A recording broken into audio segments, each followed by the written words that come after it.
नमस्कार, आप देख रहे हैं न्यूज स्वतंत्र हिंदुस्तान। खबर है बहराइच जिले से। मोतीपुर तहसील सभागार में बड़ी धूमधाम से मनाई गई नेताजी सुभाष चंद्र बोस जी की जयंती।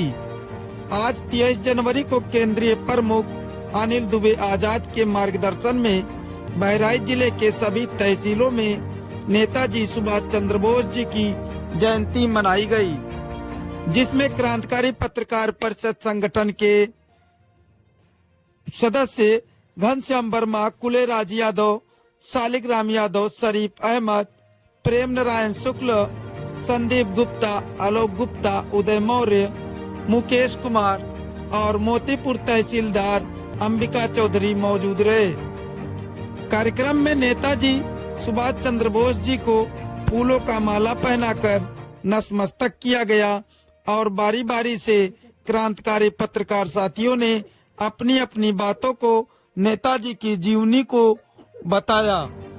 शुक्ला जी ने बताया, हमको और आपको आजादी ऐसे नहीं मिली है।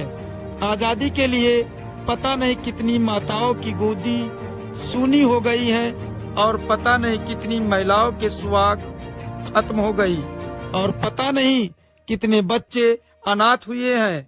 खून की नदियां बही हैं, तब चलकर हमको और आप लोगों को आजादी मिली है। कार्यक्रम में क्रांतिकारी पत्रकार एकता जिंदाबाद और केंद्रीय प्रमुख अनिल दुबे आजाद जिंदाबाद, नेताजी सुभाष चंद्र बोस अमर रहे के नारे भी लगाए गए। कार्यक्रम के अंत में राष्ट्रगान जन गण मन से सभागार गूंज उठा। इसके बाद सभी साथियों का मुंह मीठा कराकर विदा किया गया।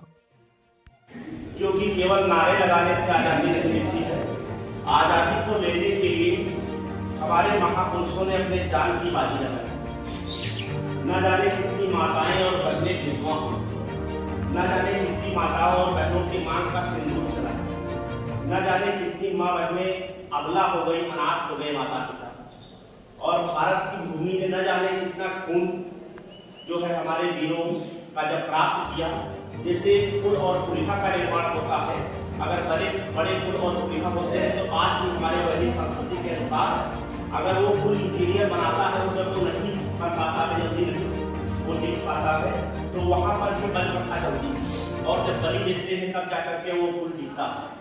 बलि प्रथा जैसे आपके नेपाल में बागेश्वरी मंदिर है, वहाँ बलि चलती है। तो इस प्रकार ये धरती जो है, जब धरती बहुत व्याकुल हो जाती है, परेशान हो जाती है, तो तपती हुई अंगारों के समान एक धरती बलि मांगती है और जब बलि लोग देते हैं तब जाकर के आज़ादी मिलती है। तो इस प्रकार नेताजी सुभाष चंद्र बोस जो रहे, उन्होंने हमारे देश को आज़ाद कराया। और नेताजी सुभाष चंद्र बोस के अंदर ये है कि उनका भी जैसे कहा जाता है कि सांप मर जाए और लाठी बच जाए, वो कलाकारी बनी जाती है। कलाकारी वो नहीं है जैसे कोई कहते कि हमारे पिताजी बाघ से लड़ गए, तो कहने के परिणाम क्या हुआ, तो कहने के बाघ ने फाड़ करके खा लिया, तो बहादुरी नहीं हुई। हमारे नेताजी सुभाष चंद्र बोस अंग्रेजों से लड़ते रहे और अपनी पिस्तौल से लगातार गोलियों का वार करते रहे, लेकिन जब उनके पिस्तौल में अंतिम गोली बची तो उन्होंने जो है अंग्रेजों से अपने